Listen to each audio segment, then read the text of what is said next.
Jokowi mengapresiasi peran pers sebagai pilar keempat negara demokrasi. Selain memberi kritik dan masukan, pers juga menjadi hati nurani bagi negeri, menjernihkan kesesatan dan mencegah perpecahan.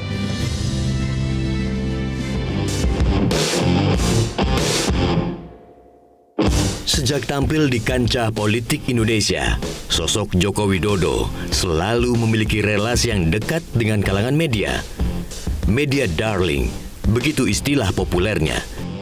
Kedekatan Joko Widodo dan wartawan terus terjalin walau telah menjabat kepala pemerintahan. Sebagai orang nomor satu di negeri ini, Presiden Jokowi tetap bersikap rendah hati dan mudah diwawancarai. Begitu jauh berbeda dibandingkan para pendahulunya. Protokoler istana tak membuat Presiden Jokowi menjadi berjarak dengan para pewarta. Saya mengucapkan terima kasih kepada Bapak Ibu dan saudara-saudara semuanya atas dukungannya selama ini, baik berita yang baik-baik maupun berita yang kritis. Di sela kesibukan kerja, Presiden Jokowi selalu menyediakan waktu bagi awak media.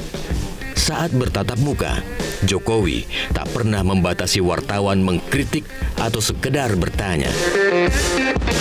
Serbuan wabah corona mengubah semuanya. Namun walau kini harus ada jarak di antara Presiden dan pewarta istana, Presiden Jokowi menjamin peran penting pers bagi bangsa dan negara. Sebagai salah satu negara demokrasi terbesar dunia, kebebasan pers adalah pilar penting kemajuan Indonesia. Kebebasan pers dan perlindungan terhadap profesi wartawan dijamin dalam undang-undang. Kegiatan puncak peringatan Hari Pers Nasional pekan ini berlangsung di tengah gelombang ketiga pandemi. Kehadiran Presiden pun dibatalkan karena agenda kerja keluar kota selama sepekan dihentikan. Namun jarak yang memisahkan tak menjadi halangan bagi Presiden Jokowi untuk menyampaikan sambutan pembukaan. Saya menyampaikan selamat Hari Pers kepada seluruh insan pers Indonesia dimanapun berada.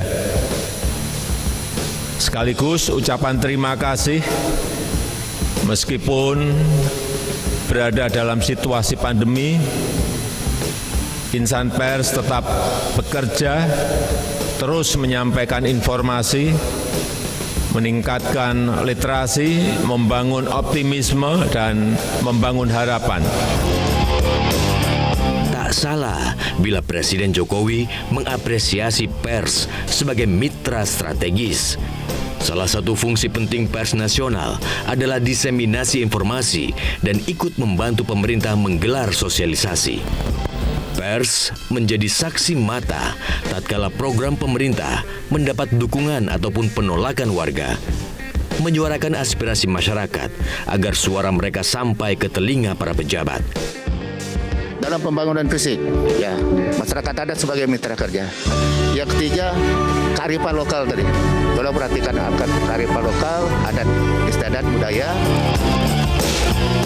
Peran penting pers nasional lainnya adalah meluruskan narasi. Salah satu contoh terbaru adalah pelurusan narasi terkait konflik di Desa Wadas, Purworejo, Jawa Tengah. Pers juga mengungkap disinformasi terkait konflik di Desa Wadas. Polda Jawa Tengah misalnya menemukan sejumlah hoaks seperti video pasukan polisi di depan masjid yang dinarasikan sebagai pengepungan. Padahal aparat tengah berjaga mencegah bentrok antara warga pendukung dan penolak tambang. Pers juga berperan penting melokalisir kelemahan sistem atau mengungkap upaya manipulasi sistem. Di masa pandemi, pers juga aktif menyampaikan kritik bila ada yang perlu diperbaiki, dan bila sudah berjalan baik, pers tak segan memberi apresiasi. Persis seperti pesan Presiden Jokowi. Kritik, masukan, dan dukungan dari insan pers sangat-sangat penting.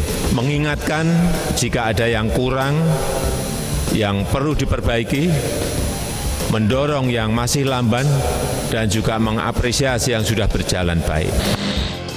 Pers juga tak ragu mengingatkan bila pembuat kebijakan dinilai lambat atau gagap menyikapi persoalan. Misalnya, saat pandemi mengalami lonjakan, namun PTM 100% terus berjalan, pers menjadi penyambung lidah orang tua murid yang ragu dengan keamanan saat interaksi langsung antar murid atau murid dengan guru.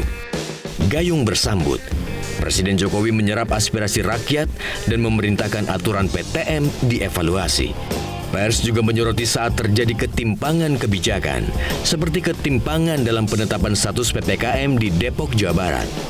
Instruksi Menteri Dalam Negeri menyatakan Depok masih PPKM level 2, sedangkan parameter Kemenkes memasukkan Depok dalam PPKM level 4. Presiden akhirnya meminta jajarannya mengevaluasi PPKM sesuai kondisi terkini.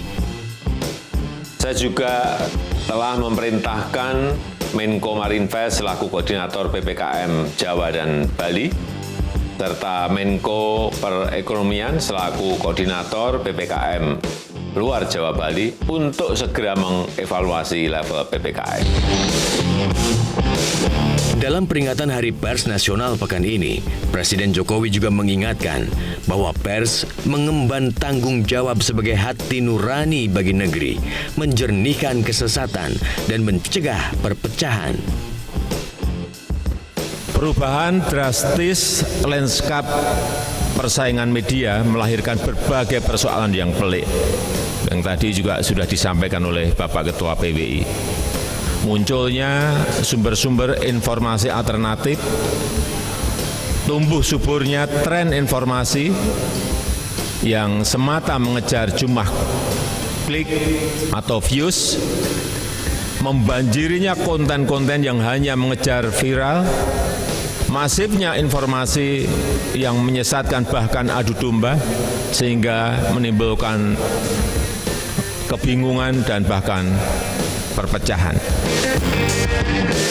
Prinsip asal viral membuat banyak orang tak peduli dengan dampak unggahan di media sosial. Sebutlah kasus wawancara Anji dengan Hadi Pranoto. Walau videonya sempat viral, namun keduanya akhirnya terjerat persoalan hukum karena diduga mengunggah informasi menyesatkan. Demi konten viral, seorang wisatawan asing di Bali nekat melanggar protokol kesehatan dengan cara melukis masker di wajah. Padahal ulahnya membahayakan orang di sekitarnya. Apalagi bila ulah tak terpuji ini kemudian ditiru banyak orang.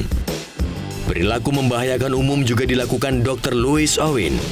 Dr. Louis menyebarkan opini sesat, tidak percaya keberadaan virus COVID-19.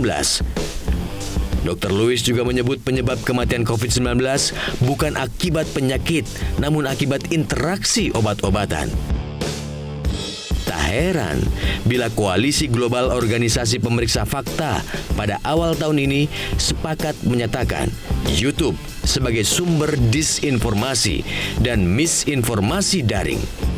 Pers Indonesia harus mampu memperbaiki kelemahan sambil melanjutkan agenda-agenda besar bangsa, menguatkan pijakan untuk melompat lebih tinggi dan mampu berselancar di tengah-tengah perubahan, mempercepat transformasi digital untuk menghasilkan karya-karya jurnalistik berkualitas, lebih cepat dan tetap akurat dan tidak terjebak pada sikap pragmatis yang menggerus integritas kita. Wakil Presiden juga meminta pers nasional membantu menyediakan konten mendidik di tengah perkembangan teknologi digital. Melek teknologi digital adalah keharusan, termasuk bijak bermedia sosial. Media massa harus membantu menyediakan konten-konten mendidik untuk tujuan. Era hiperkompetisi adalah realita yang tak mungkin kita hindari. Menurut Presiden Joko Widodo, transformasi struktural menjadi strategi untuk memenangi kompetisi sesaat lagi.